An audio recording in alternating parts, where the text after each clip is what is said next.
Welcome everyone to this Apache Cassandra community webinar.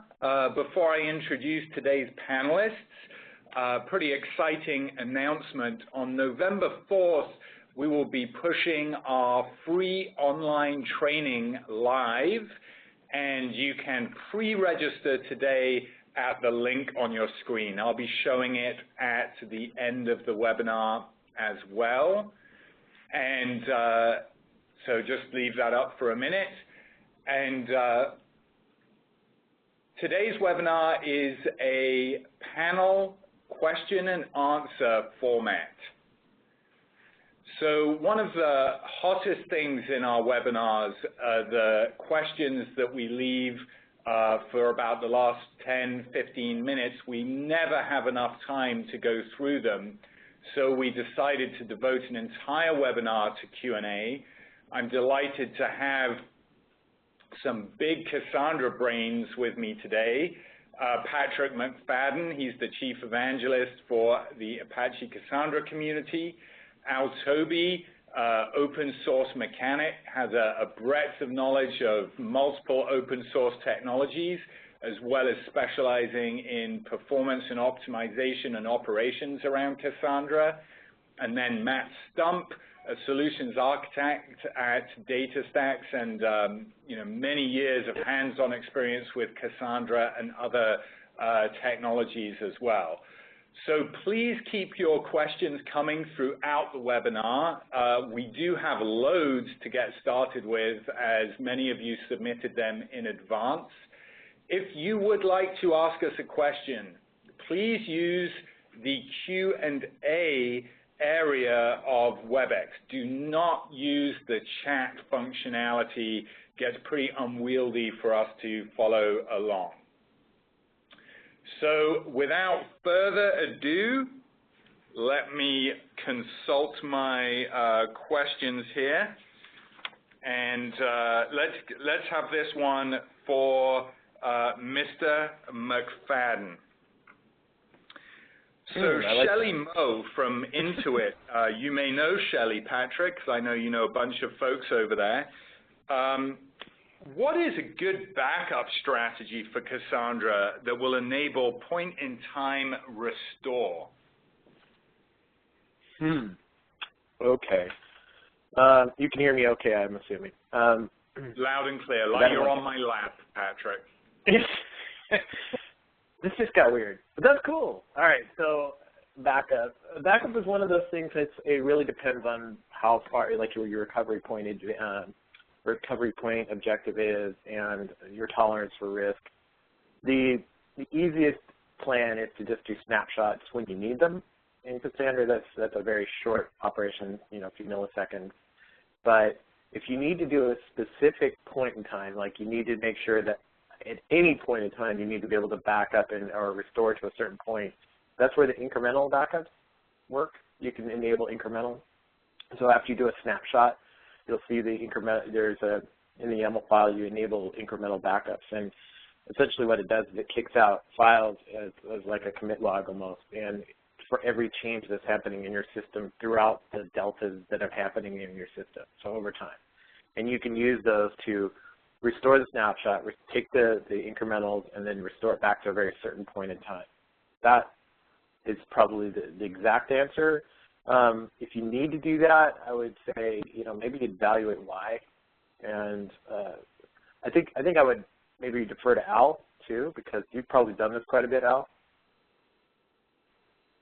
Not a lot, but though part of your answer I was going to point out is that snapshots are extremely cheap with Cassandra.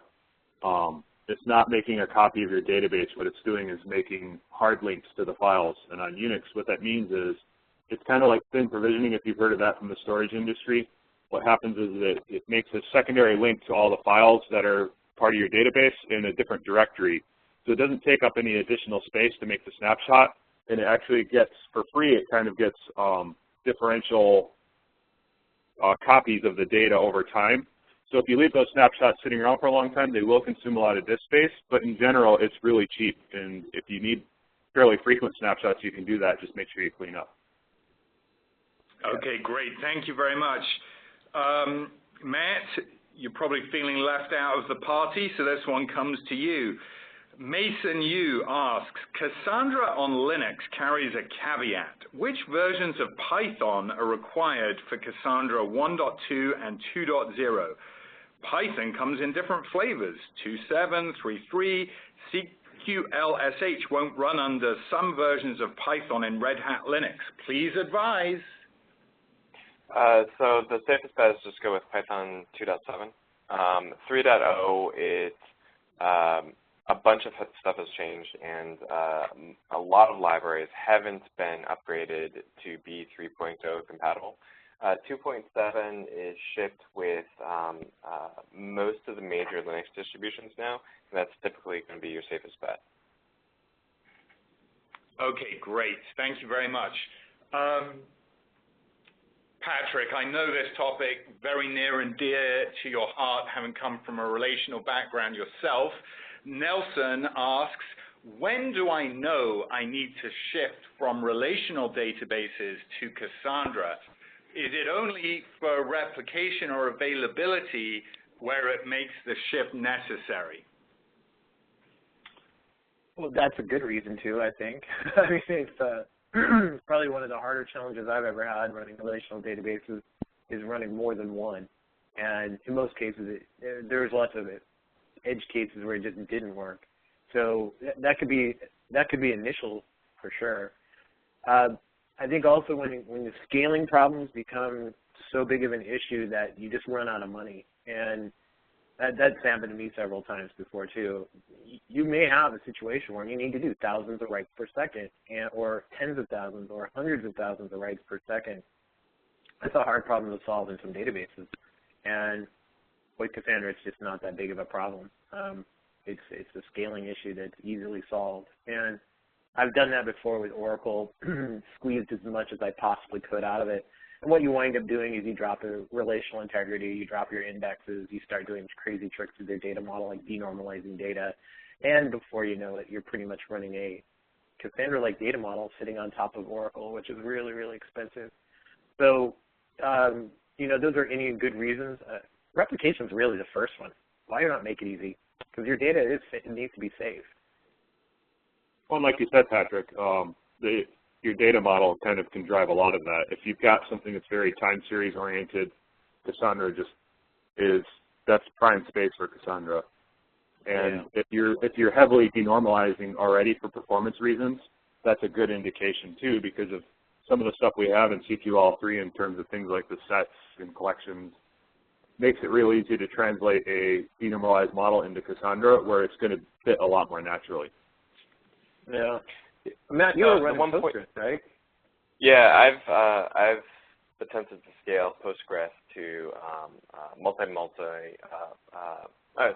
master multi-data center, and we ended up having to do a lot of custom code, and it just you end up becoming a distributed database company. And that's what we do at DataStax, but for most people, that's not what they want their core business to be.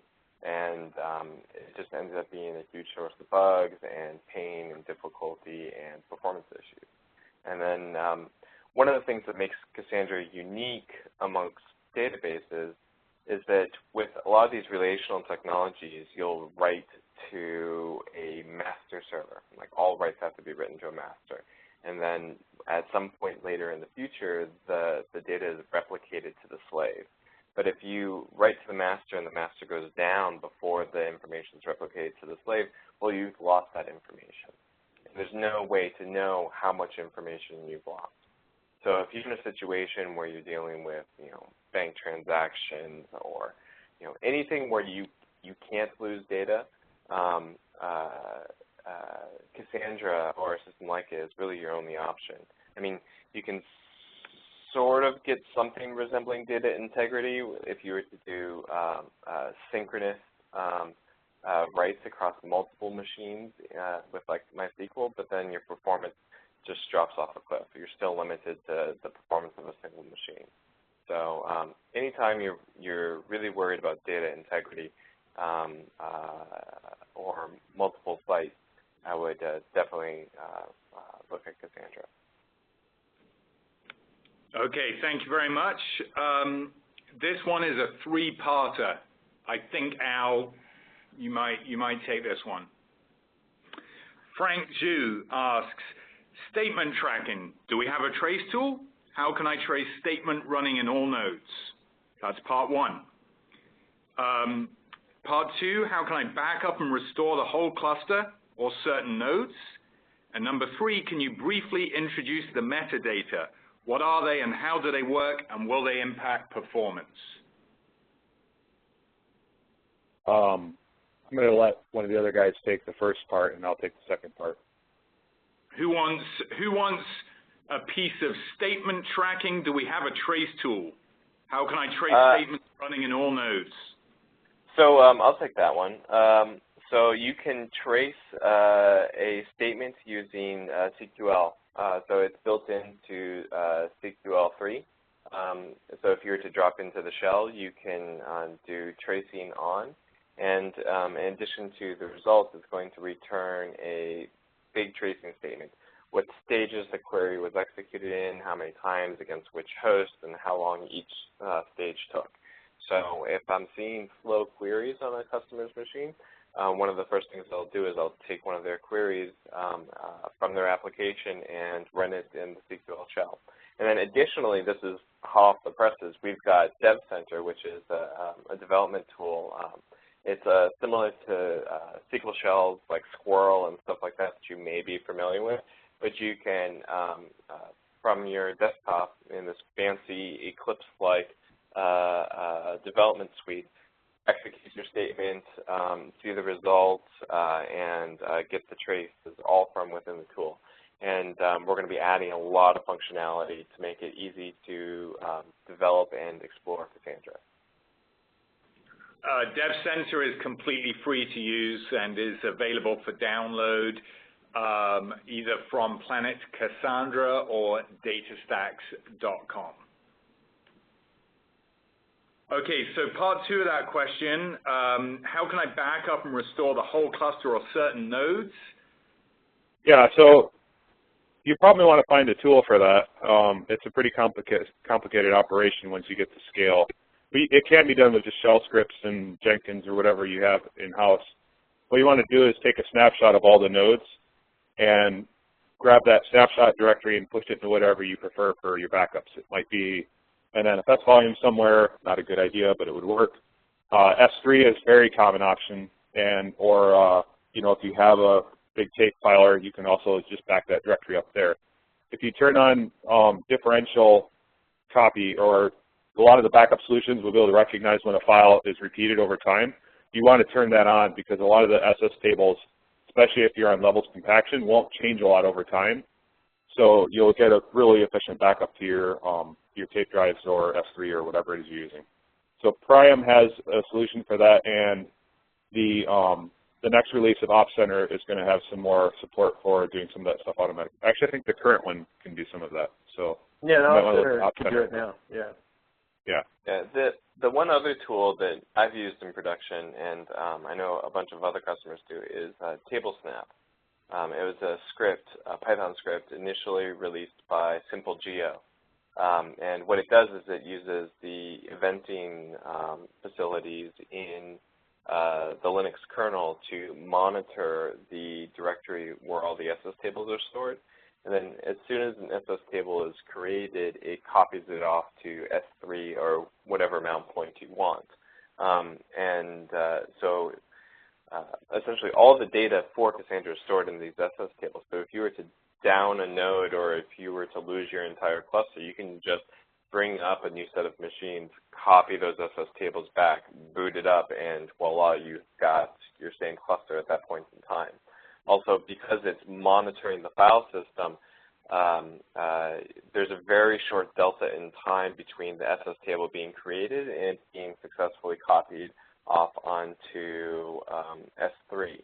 So the amount of data that you would lose or would need to be streamed over from other nodes, if we were talking about a single node failure, is pretty small.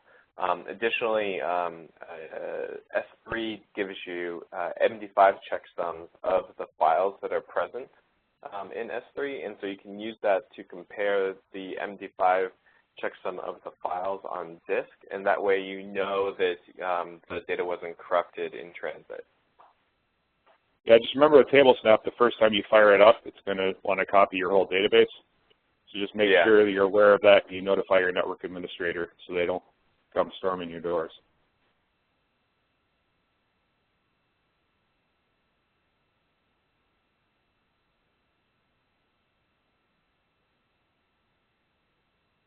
What was the third one, Christian?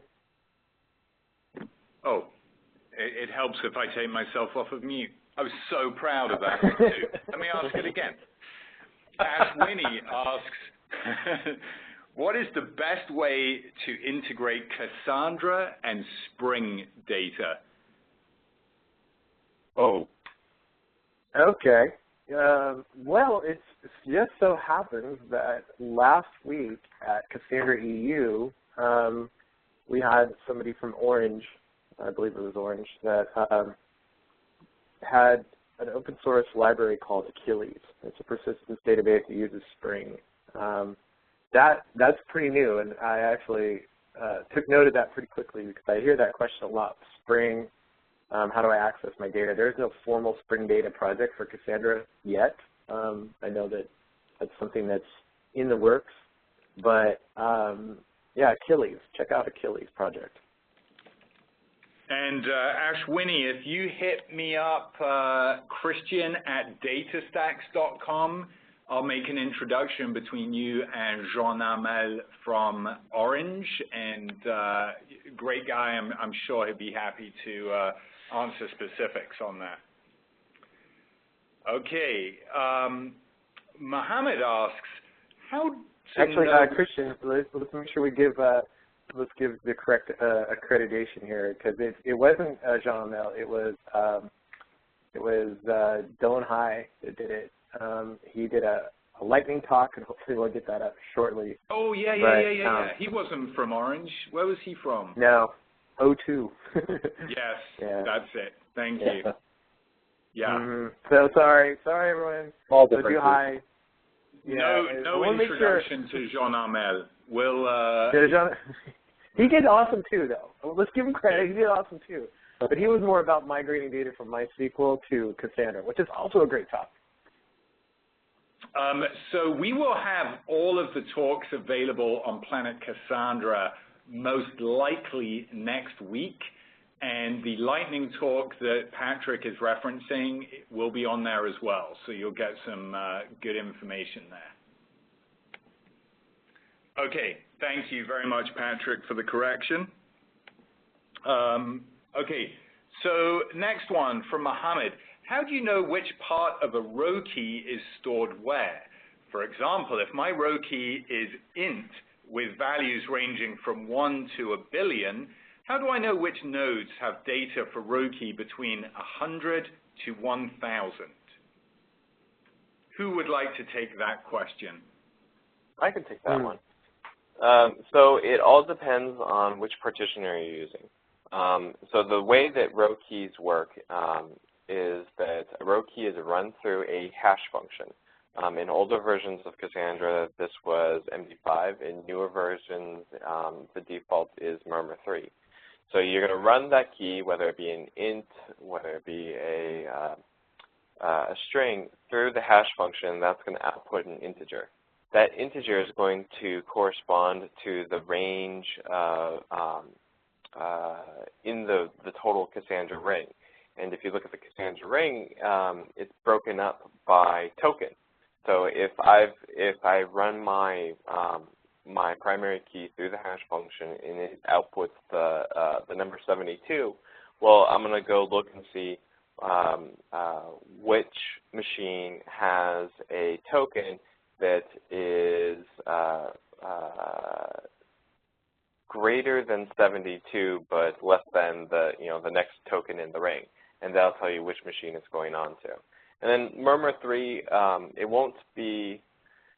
It's designed to give you good distribution, but if you have keys that are somewhat similar in nature, then a lot of times it ends up that you end up with a similar hash value. And so like things like integers, you could end up with some subsequent hash values being on the same machine. Thank you very much. People have overcome their shyness, evidently. We have a high velocity of questions coming in. I'm going to group a couple together. We've got a couple of questions around Hadoop and Hive and Cassandra. So can you further explain the relationship between Cassandra, Hadoop, and Hive? And when can we expect some seamless integration between Hive and Cassandra? Not sure. Maybe Al, you take that one on. Well, mostly I've worked with it on the DSE side, where you get pretty much an entire Hadoop distribution bundled, hooked up to Cassandra, and that gives you a number of advantages. I'll come to the open source side in a moment. DSE, by the way, is DataStax Enterprise.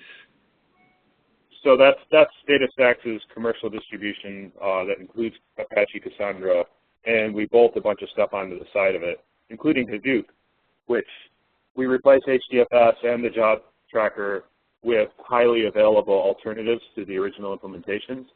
So right out of the box, if you can get Cassandra running, you have a Hadoop distribution that doesn't have a single point of failure in the name node. Yeah, they have a high availability name node. What we have is been around a little bit longer and is a little more well tested. And then you basically can use anything that works with Hadoop, generally works with DSE, some things with more or less effort. On the open source side, things like Hive and Pig work with Cassandra or can be made to work with, but you got to set up your Hadoop cluster independently of Cassandra and execute the jobs on that Hadoop cluster. And then the Serday or the serialized and deserialized operations are already set up for you if you use the versions of Pig and Hive that I think are they still in the distribution tarball, guys? Yes, they are. So if you pull those jars, it should be a lot easier to get Hive and Pig working where you can query Cassandra, but you'll need a Hadoop cluster also. Well, it's the bulk output format, bulk input format that you need. Mm-hmm. But it isn't as easy as I think we want it to be, so that is improving over time. Yeah, it's really your best bet is to use DSE. It's by far the easiest, and you eliminate a lot of operational complexity of spinning up your own Hadoop cluster. Hadoop is sort of a pain in the butt to administer. It's got lots and lots of single points of failure. And when you do use DSE, all that operational complexity and all those single points of failure fall away. Okay, great. We'll keep it moving. Tons of questions to get through. Hanu asks 6 of them, but let's take one for right now. Hanu's in Finland. Is it a problem if SS tables become too large? Will there ever be any limitation for STC SS table max size so that we wouldn't need to keep 50% of the disk space free all the time? Oh, your answer there. I'll take that one. Yeah, go ahead. No, go ahead, Al. No, you go ahead. You've done this before. Yeah, so if that's a really big concern for you, then I would be looking really closely at switching to leveled compaction. It's had its bumps. I mean, most of those are worked out by now.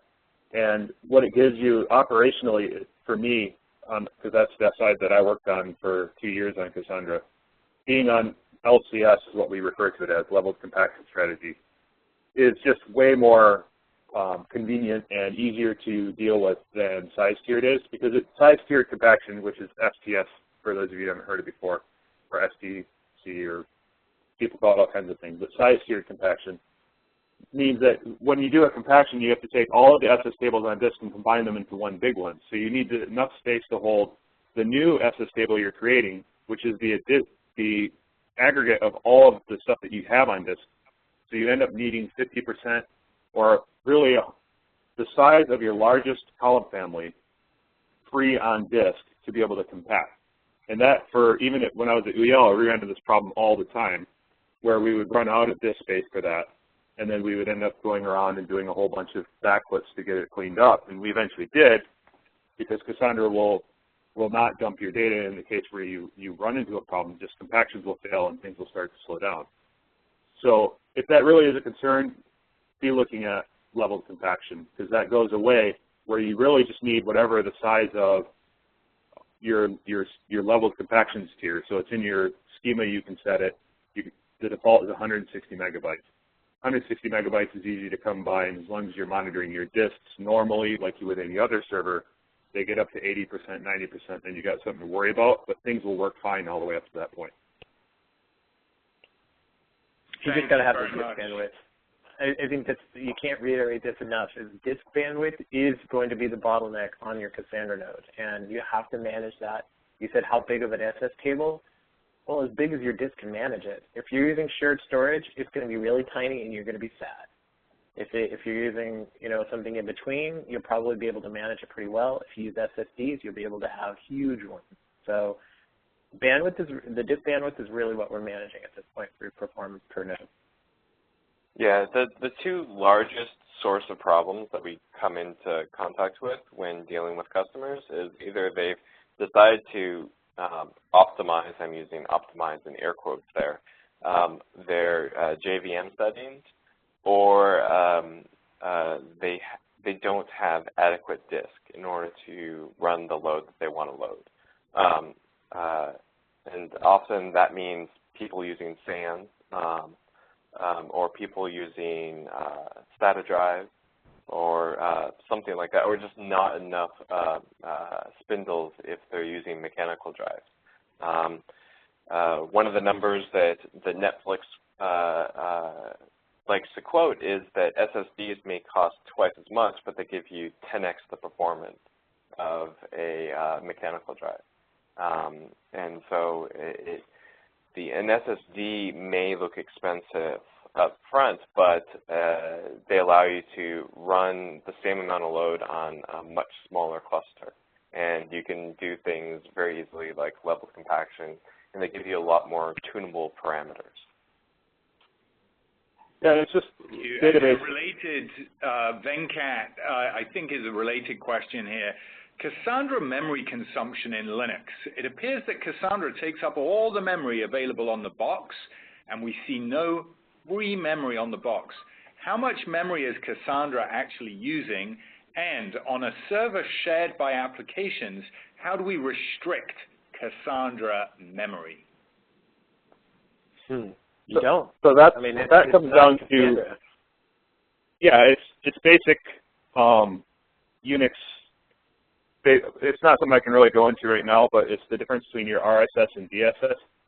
So when Cassandra starts up, especially if you have all the JNA stuff set up correctly, instead of opening the file in the traditional manner, which is you call the syscall open, and then you stream through a file using a file descriptor, it uses an operation called mmap, which means that it takes the SS tables and it opens them up in such a way that they appear as big chunks of memory to the database itself.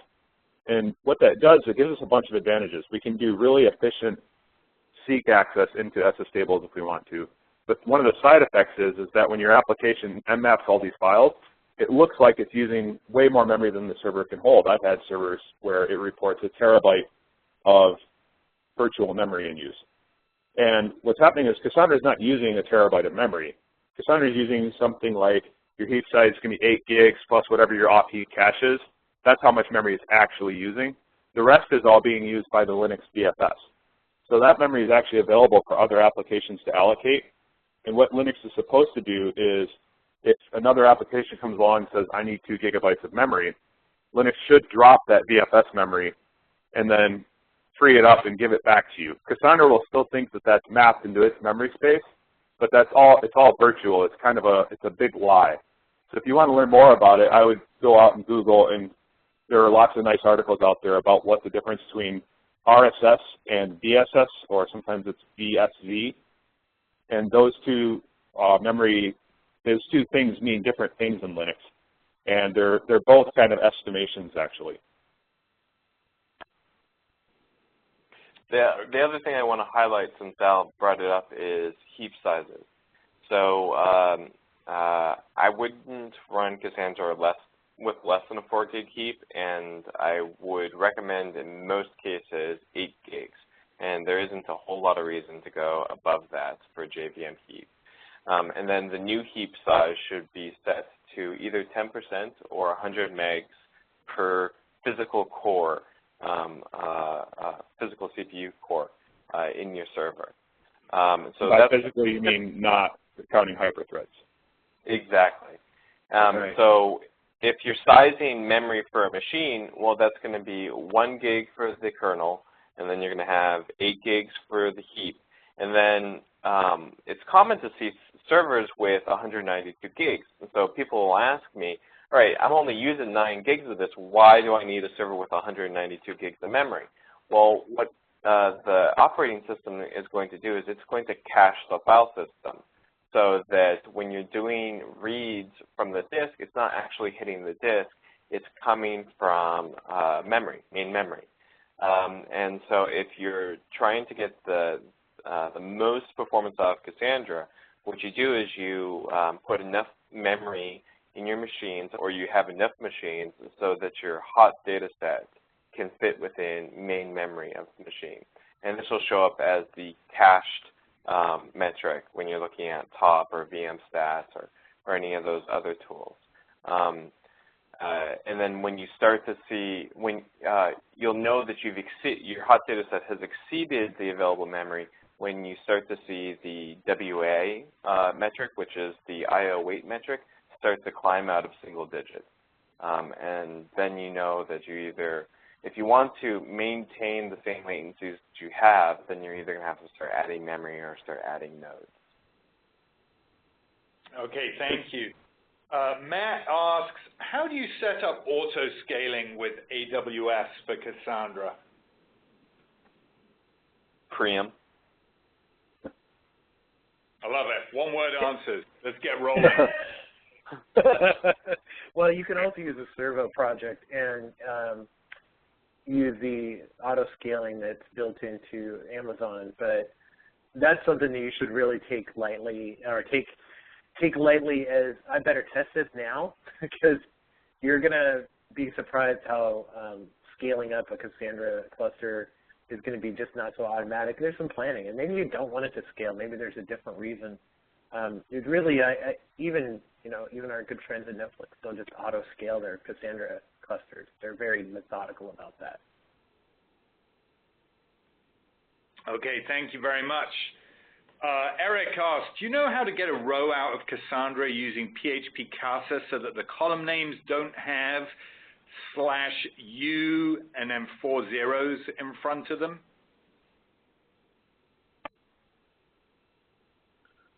Oh, we need Tyler.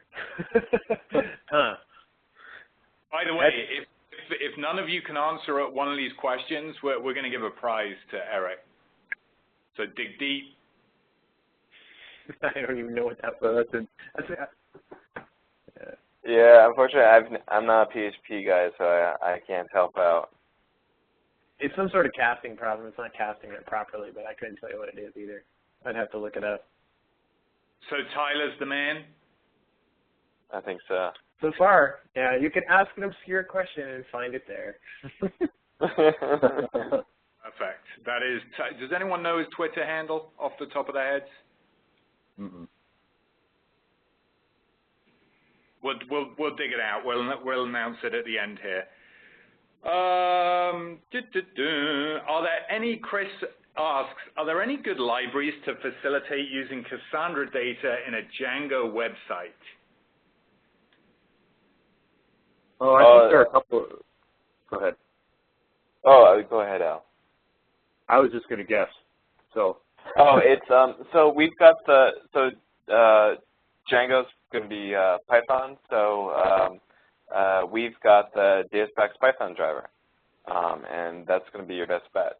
So if you go to github.com/DataStax, you'll see all of the official DataStax open source projects, and the Python driver is one of them.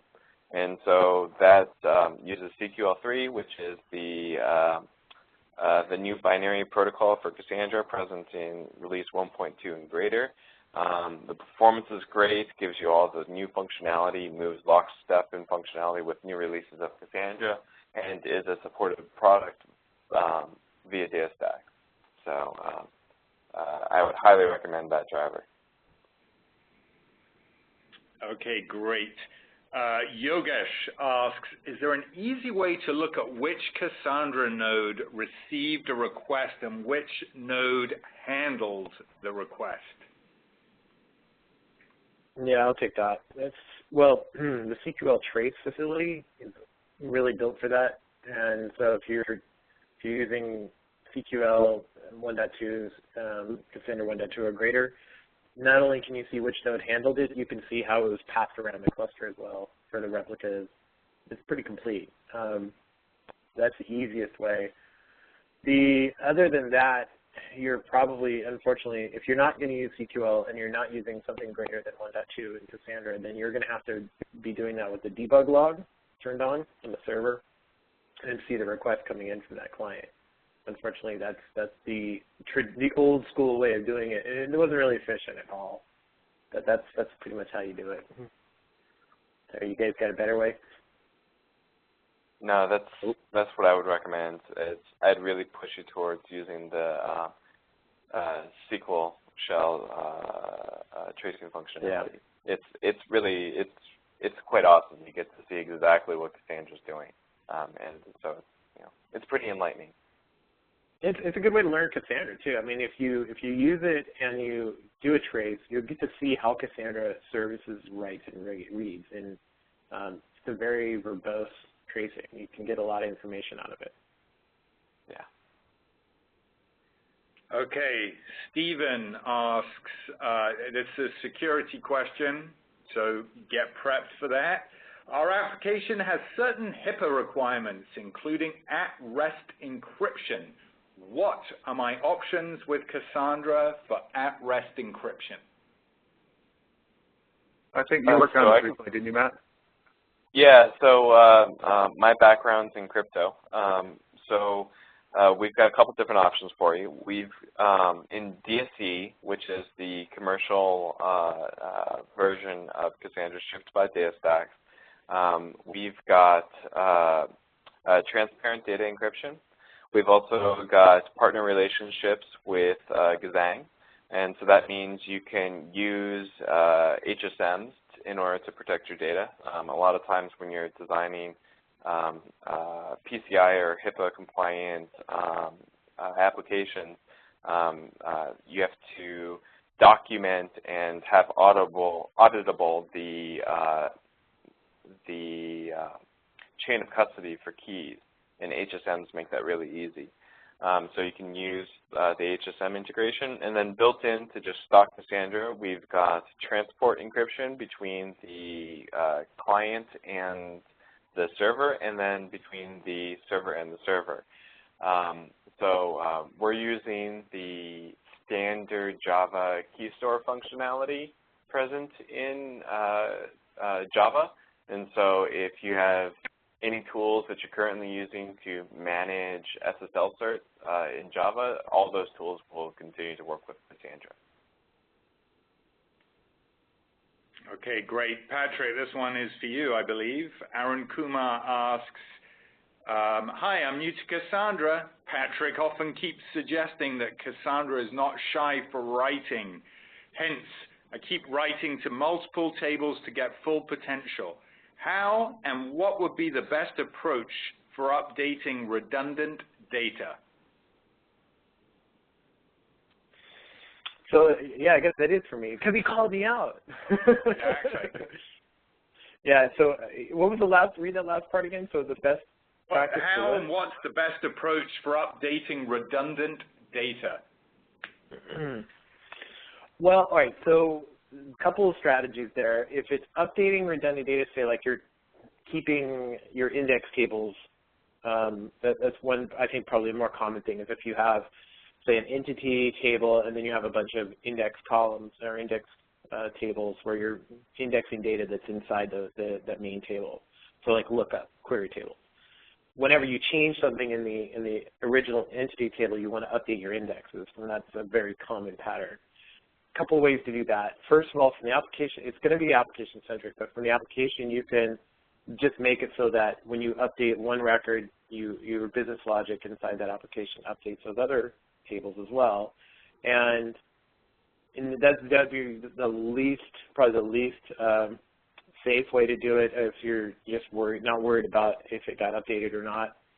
If you're really concerned about making sure that everything gets updated, this is where you might want to use something like a transaction log for that particular update. And I've done this in a few places where let's say there's a main record like a user table, and you wanted to when you update that record, you need to change three index lookup tables. Well, when you do that in your application, you have these logics of update this record and then update these three. Batch isn't going to help you. You can use an atomic batch if you're really that worried about it, but let's just say you're not going to do that. Then what you need to do is have some way to mark that those three things after you updated the user table occurred. And sometimes that can just be a field. So a field inside your user table. So this is yet another write. So what you would do is say index is updated at, and you give it a timestamp. So if you updated the user record and then you updated the indexes, those timestamps should be similar, or you can give it at the same timestamp. So that could be a compare. So when an option would be like whenever you do that, you make sure that those are all set. And if they all are, then you update that record and the user record. It's a little more complex, but it's a way to guarantee that you know that that user record has all the indexes associated with it updated. And that's if you're really paranoid.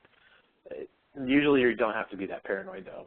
I like to say if you're going to do reads, when you read data and you have any question about the validity of that data, you can just go back to the original user record and repair on read. That's rectify on read, repair on read. That's a pretty common pattern with large-scale distributed systems. So those are a couple of strategies. Matt, do you have any? Well, Jonathan may shoot me for suggesting, but we do have transactions in Cassandra 2.0. That's true. Yep. So what will happen is that every time you make a mutation to a column family, you can designate that a class get run, and that class can be any class that you drop in as a jar to a designated directory in the Cassandra node. There are lots of caveats about this. The first is that it's a new feature, so the API may change going forward. So you may have to do some migration on your own in terms of your code. And then the second is that you have to distribute your code to every node in the cluster. We don't do that for you automatically. So that's an option, and it is present in 2.0. Okay, if that's the last question Matt answers, we can assume he's been shot. And that actually brings up a good question from Ilya, who asks, are there criteria or recommendations for selecting a practical version of Cassandra? So in other words, they're asking, which version of Cassandra should they use in production? 1.x or 2.0, please advise. Well, right. We actually had that question, Al, when we did this panel in London last week. Mm-hmm. It's interesting because let me answer I'll answer the conservative part, and then I'll answer the crazy part. If you're not driven by any particular feature, you just want stable. It's always good to look backwards. And for instance, 1.2 has been out here for close to a year. It's been baked pretty well in what it is. If there's no features, then it's fine. Your relative risk is in that. So. I would recommend, just based on that, looking at 1.2. Al, what was the crazy side of that, though? Well, as far as the version goes, I recommend a lot of kind of crazy stuff for people who are adventurous in other parts of the system, but the version is one of the places where I tend to be a lot more conservative because mixing versions is a quick recipe for disaster. You don't want to keep versions mixed inside of the same cluster for any longer than it is absolutely necessary to do an upgrade. So I would agree with Patrick that in the 1.2 series is totally safe right now. The 2.0 series, especially with the release that's coming out really soon, was it 1 or 2.02, right? It's coming soon? 3. 2.03. Yeah, it's going to be where you can really start seriously messing around with 2.0. And the way I always do it is when you're starting work on a new project, if say you're just saying we're going to bring Cassandra in, we're going to write this new project on top of it, always go with the latest release and just stick with the upgrades on that major release before you go to production. So say you started development and 2.0 just came out, I would start on 2.0 because by the time you're ready to release to production, we will have moved on and released 2.01, 2.02, 2.03, and you should make sure that you're always on those latest point releases. Maybe give them a couple days to bake, watch IRC or the mailing, check the mailing list real quick. What I would do, just do a quick scan, make sure that nothing's going to blow up in your face. It's less common than it used to be.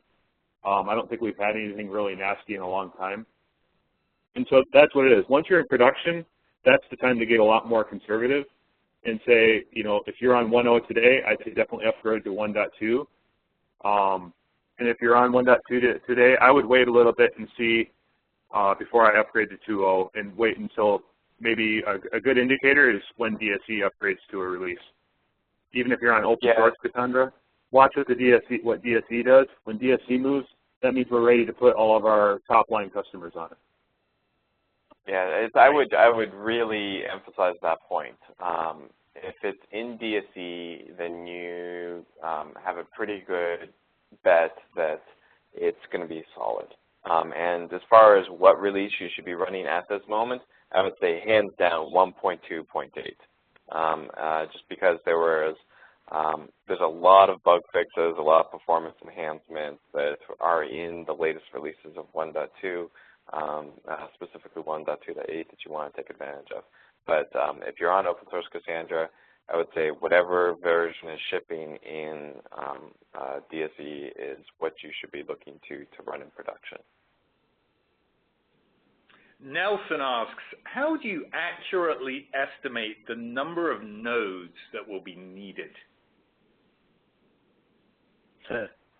Well, you got to start with your data, right? How much data are you going to be storing? How much data do you want to have per node? How often do you like getting up at night? Those are all kinds of questions that we start with. But it starts with, if you're going to have 100 gigabytes of data, you want to ideally have enough memory in the system to keep all of your hot data in memory. That's kind of the first thing that I start with.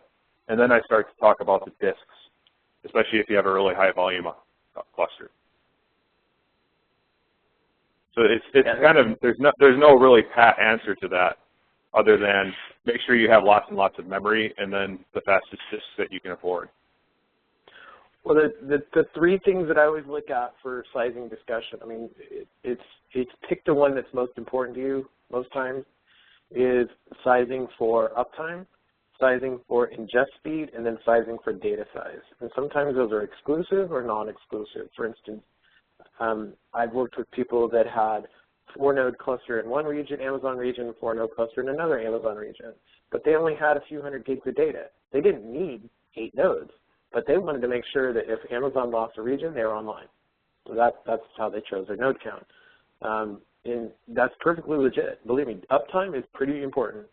But if it's maybe something more along the sizing or the ingest speed, then you're going to have a different discussion at that point. It really is about your application, though. What is your application requirement?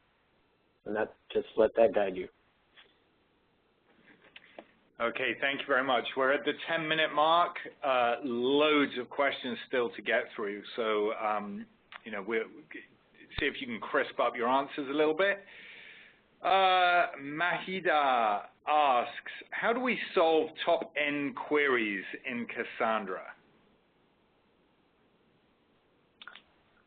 I don't know what that really. No, I mean, I think I know that means that, like, like the slow query log in MySQL, you really don't.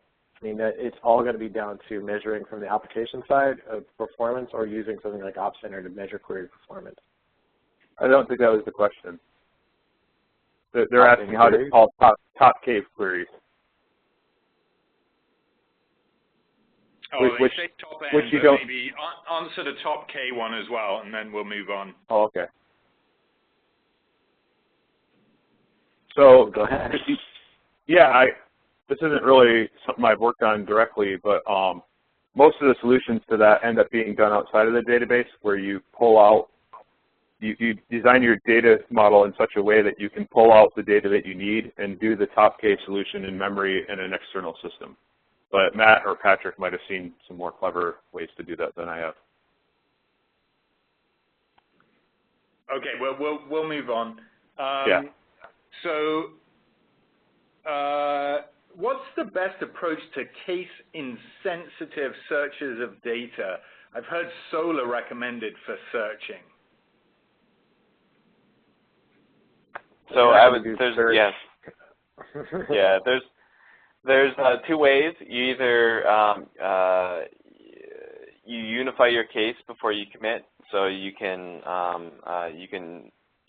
keep your, like when you're writing keys, for instance, you can create an index that is essentially a lowercase index, and then so if you have queries that come in that you want to be case insensitive, you lowercase your search term and you compare that against your index to find your values. So that's one. That's going to be the most performant. And then there's the really big hammer, which is Solr, and that's integrated in with DSE. Case-insensitive search for simple things like strings is super fast. It's not uncommon to see a single machine be able to handle, let's say, probably 50,000 columns of index per second. But there's a lot of tuning and a lot of stuff that goes into making a Solr deployment successful. And if that fits your use case, I'd be happy to walk you through it. Okay, great. You guys talked a little bit about TableSnap earlier. Does TableSnap support vnodes, and how comparable is it to Pream? Well, TableSnap is just going to copy all, because it's not even aware of Cassandra. It's just aware of the file system. So if ever a file is created in the directory, it's going to be copied off. And so TableSnap, because it is naive, will work. Pream does not support vnodes, and I think they may be adding to support to it, but it's, you know, I doubt it's super high on their list of priorities. Okay. Yeah, and in vnodes and TableSnap, I think there's zero reference between the two. I mean, vnodes and regular nodes are going to have the same data file. So if you do a snapshot, it doesn't really matter if it's on vnodes or not. TableSnap will still pick it up. Yep. Okay, we've got a level compaction question. Planning to change from size tiered to level compaction tonight. Dun, dun, dun. For a production cluster which has 12 nodes, 6 in each data center. Planning to do it after hours? Good move. What is the impact to the application during this change? Will reads be impacted? What are the checks that I need to do to make sure the change does not break like disk space checks or something? That's a big one. I'll add one thing first, and I'll let the other guys. You're doing it tonight, folks. Tonight. Well, there's two. You're either going to do it the slow or the fast way. Slow means you just change the level compaction, and then you let normal compaction pick up and fix it later. It'll just strailing out. Or when you do it, you run upgrade SS tables and rewrite all of your SS tables. And by doing that, completely, you know, that's going to be as much I/O as it generates. So keep in mind those are your two options, and if you can afford the bandwidth, then go for it. Al, what's your take? Yeah, well, you want to do the upgrade SS tables one node at a time, obviously. So if you've noticed before that, say, repairs have a big impact on your, if you do a repair minus PR, if that has a big impact on your production workload, then you might want to be a little bit careful about how much it's impacting your upgrade SS tables is going to have a similar kind of impact, except a little bit bigger, because it's not just reading SS tables on the source node, it's rewriting them. And you're basically going to turn 100% of the data that you have on disk, and you just need to take that into consideration. If having one node completely swamped on I/O for 2-3 hours is going to impact your application, then maybe you want to go with the low and slow option that Patrick mentioned. The one other thing that I'd add is make sure that you have enough disk bandwidth in order to support leveled compaction. Leveled compaction takes about twice as much I/O as size-tiered compaction. So hopefully you've attempted to migrate a node in your staging environment and make sure that your hardware is capable of handling the new configuration. You don't want to get into a situation where you realize that, oh, I'm running SATA disks, I can't really run leveled compaction, and I need to roll back at some time in the future. You want to find that out ahead of time. So if you can do a dry run of a conversion of just, say, 1 or 2 nodes in your staging environment, I'd highly recommend it. Okay, Chris actually is asking a follow-up question as well. Are there disadvantages to leveled compaction? When's it best to stick with size-tiered compaction? If you're running on slow disk. Yeah. I/O is really the killer if you just can't keep up with. If you have suboptimal disk arrays of some sort, then you're going to get killed with LCS because you're just not going to be able to keep up with compaction. So be honest with yourself when you talk about your disk I/O, and if you have any questions, of course, you can ask the community. But if you're not able to do compactions in like 20 megabytes, 30, 40 megabytes per second, then you really shouldn't do that. Okay, great. Osman asks, he's building a large-scale global application. Does splitting key spaces optimize CQL queries? Say IMDb type, key space for movies and key space for actors, or just one key space?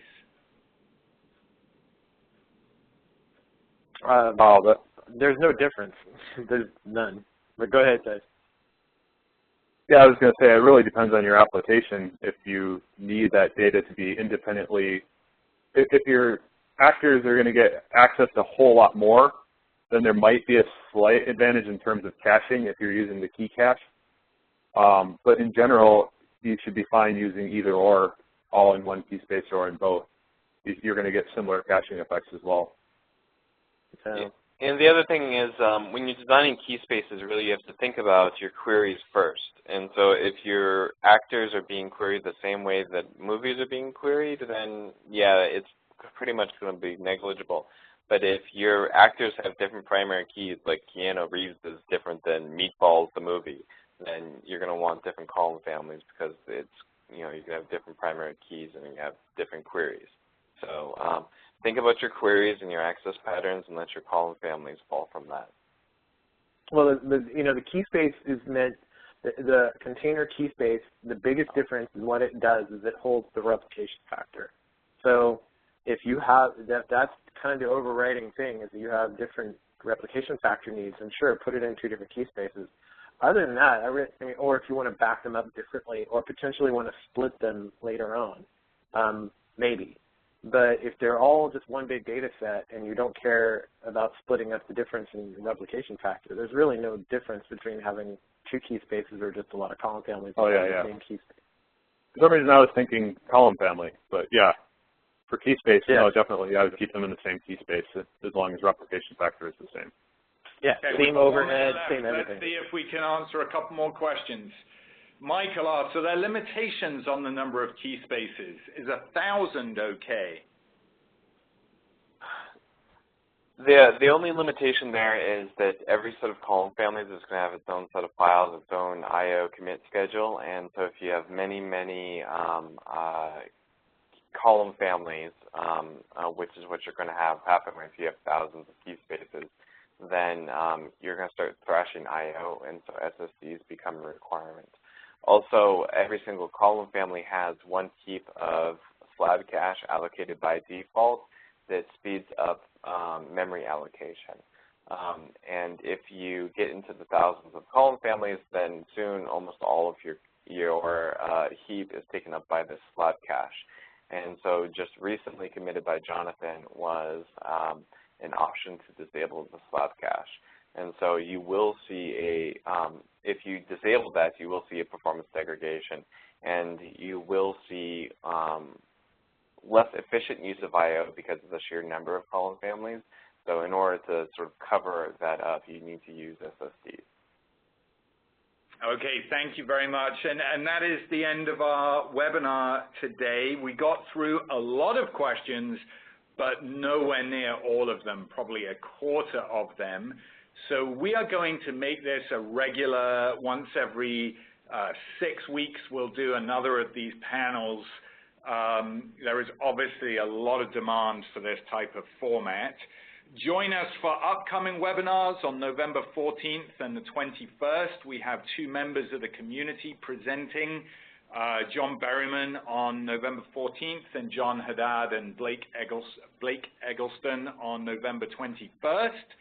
And then also do not forget that on November 4th, we are launching our free online training program. So while these webinars are fantastic for addressing different topic areas, these courses will actually lead you through the basics of learning Cassandra, and we're actually starting with Java development with Apache Cassandra. Okay, so thank you very much to our panelists, Matt Stump, Al Toby, and Patrick McFadden. You can find each of them on Twitter at Patrick McFadden. Help him get to 1,000 followers, please. He's just 7 shy. Al Toby and at Matt Stump. Thank you very much. Thanks, everybody.